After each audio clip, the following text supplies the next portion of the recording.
திருமணமான பெண் அரசு பணியாளர்களின் ஓராண்டு மகப்பேறு விடுப்பு அவர்களின் தகுதிக்கான பருவத்திலும் கணக்கில் எடுத்துக்கொள்ள அனுமதி வழங்கி தமிழ்நாடு அரசு அரசாணை வெளியிட்டுள்ளது. தமிழக அரசில் பணியாற்றும் திருமணமான பெண் ஊழியர்களுக்கு 2 குழந்தைகள் வரையில் அவர்களுக்கு சம்பளத்துடன் கூடிய மகப்பேறு விடுப்பு வழங்கப்படுகிறது. தமிழகத்தில் அரசு பணியில் உள்ள பெண் பணியாளர்களுக்கான மகப்பேறு விடுப்பில் தொடர்ந்து பல்வேறு சலுகைகள் அறிவிக்கப்பட்டு வருகின்றன. அந்த வகையில் பெண் ஊழியர்களுக்கான மகப்பேறு விடுப்பு 6 மாதங்களாக மட்டுமே இருந்தது.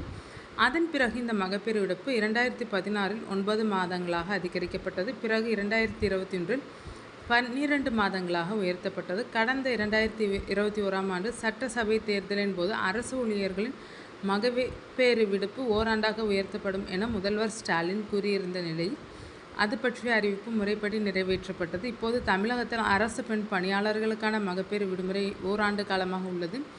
இதன் தொடர்ச்சியாக தான் கடந்த ஏப்ரல் 28ஆம் தேதி தமிழக சட்டசபையில் முக்கிய அறிவிப்பு வெளியிடப்பட்டது. அதாவது திருமணமான அரசு பெண் ஊழியர்களுக்கான ஓராண்டு மகப்பேறு விடுப்பு அவர்களின் தகுதிக்கான் பருவத்திலும் கணக்கெடுப்பில் எடுத்துக்கொள்ளப்படும் என்று முதல்வர் ஸ்டாலின் அறிவிப்பு வெளியிட்டார். இந்நிலையில்தான் அது தொடர்பாக இன்று அரசாணை வெளியிடப்பட்டுள்ளது.